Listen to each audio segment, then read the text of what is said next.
Welcome to Global Crossroads, your go-to channel for understanding the forces shaping our world.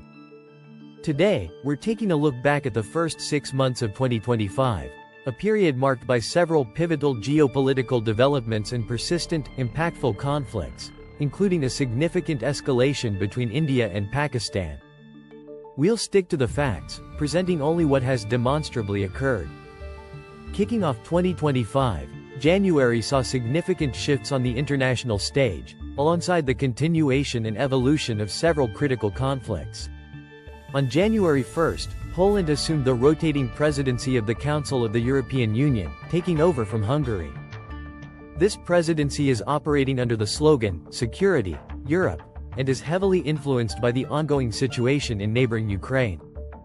A major political event occurred on January 20th with the inauguration of United States President Donald Trump, marking the beginning of his second term. This has led to expectations of renewed pressure on Europe for defense spending, potential trade tensions with China, and a revised approach to climate policy, all of which have direct implications for global responses to ongoing conflicts.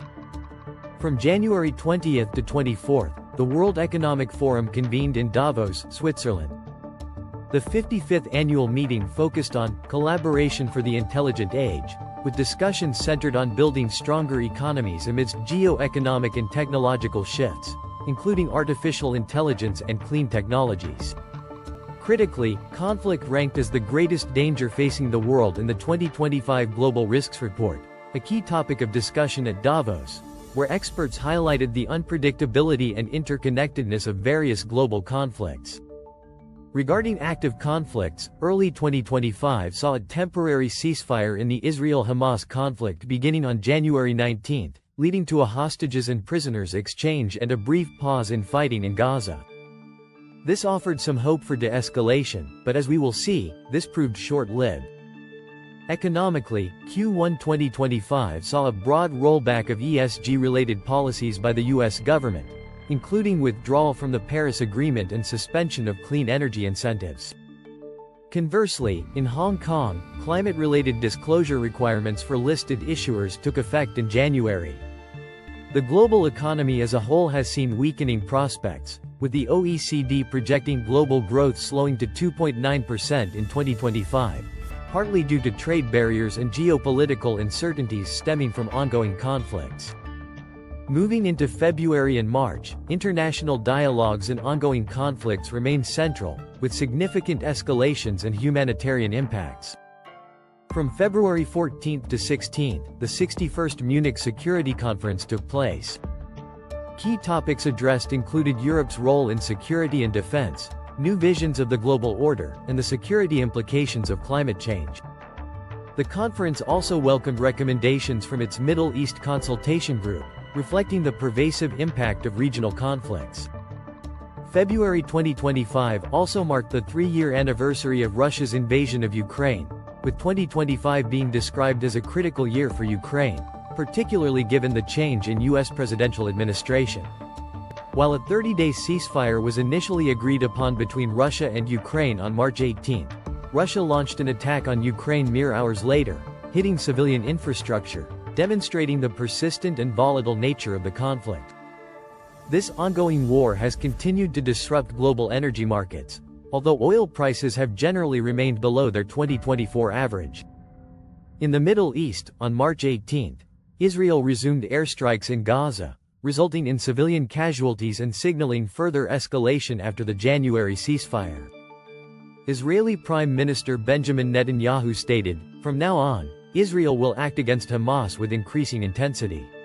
Negotiations will take place only under fire. This is just the beginning." This renewed intensity has worsened the humanitarian crisis and driven large-scale displacements from the Palestinian territories, straining an already fragile region and attracting significant international attention and concern. The ongoing conflict has also heightened the risk of spillover, with Iran and its proxies playing an expanding role, and Israel and Iran trading long-range strikes. Elsewhere, Myanmar saw no signs of reprieve in 2025, with intense fighting continuing despite a 7.7 magnitude earthquake in March. A rebel-held village in northern Shan State was reportedly bombed the same evening as the earthquake. This civil war, now entering its 5th year, continues to claim thousands of lives and has created millions of refugees, with the ruling regime reportedly losing control of significant portions of the country. The Sudanese Civil War entered its 3rd year in 2025, stemming from a power struggle between the Sudanese Armed Forces, SAF, and the paramilitary Rapid Support Forces, RSF.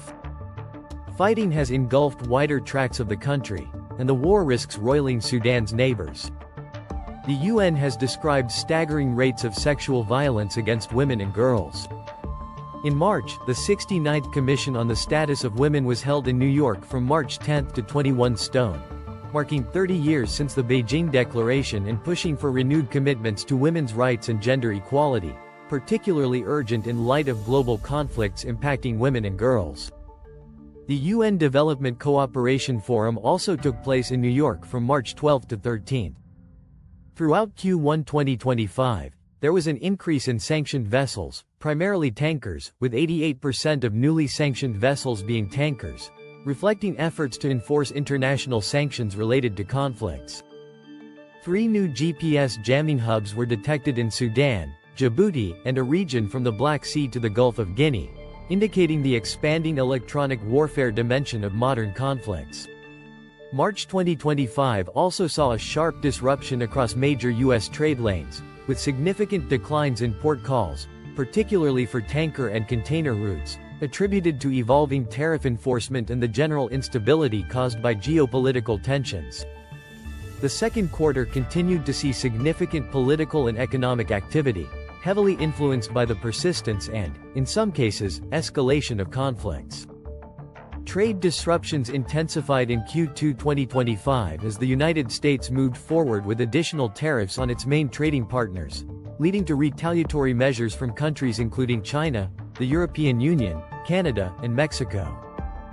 These trade tensions exacerbate the economic fallout from ongoing wars, contributing to global economic slowdown and inflationary pressures.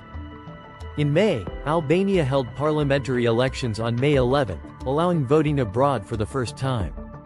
The Philippines held a general election on May 12, with enhanced security protocols in place, a backdrop against rising tensions in the South China Sea, where clashes between Beijing and Manila have escalated. There are concerns that a higher intensity clash could prompt Manila to invoke its defense pact with the U.S., drawing the U.S. directly into a maritime conflict. The Copenhagen Democracy Summit took place from May 13 to 14. Poland held a presidential election on May 18. Critically, a new and alarming conflict emerged in South Asia. On April 22, 2025, a terrorist attack in the Baisaran Valley near Pahalgam, Indian-administered Kashmir, killed 26 tourists. India quickly blamed Pakistan for supporting the militants, a charge Pakistan denied, calling for an independent investigation. This sparked a rapid escalation of tensions. On the night of May 6-7, 2025, India launched Operation Sindoor, conducting missile and airstrikes against what it described as terrorist infrastructure in Pakistan-administered Kashmir and Pakistan's Punjab province. India claimed to have targeted militant groups like Lashkar-e-Taiba and Jaish-e-Mohammed, stating no Pakistani military facilities were targeted. Pakistan, however, disputed this, claiming the Indian strikes hit civilian areas, including mosques, and resulted in 31 civilian casualties. Following these strikes, a 4-day military conflict erupted between India and Pakistan from May 7 to May 10. Both sides exchanged missile and drone strikes, with India targeting Pakistani air defense infrastructure, including a surface-to-air missile site near Karachi and the Nur Khan airbase in Rawalpindi, close to Pakistan's Army General Headquarters and Nuclear Command. Pakistan retaliated with drone and missile attacks on Indian military bases in various locations, including Indian Punjab, Jammu and Kashmir, Gujarat, and Rajasthan. Cross-border shelling along the line of control, LOC, also intensified, leading to civilian casualties on both sides. This conflict marked the most serious military escalation between the two nuclear-armed rivals in decades, with each side claiming to have shot down multiple enemy aircraft and drones. The crisis led to reciprocal diplomatic expulsions. India's announcement of the temporary suspension of the Indus Waters Treaty, and Pakistan's suspension of trade with India. International pressure, primarily from the United States, Russia, and the United Nations, led to a ceasefire agreement on May 10, which, despite some initial accusations of violations, has largely held. The conflict highlighted the fragility of peace in the region and the urgent need for diplomatic resolution.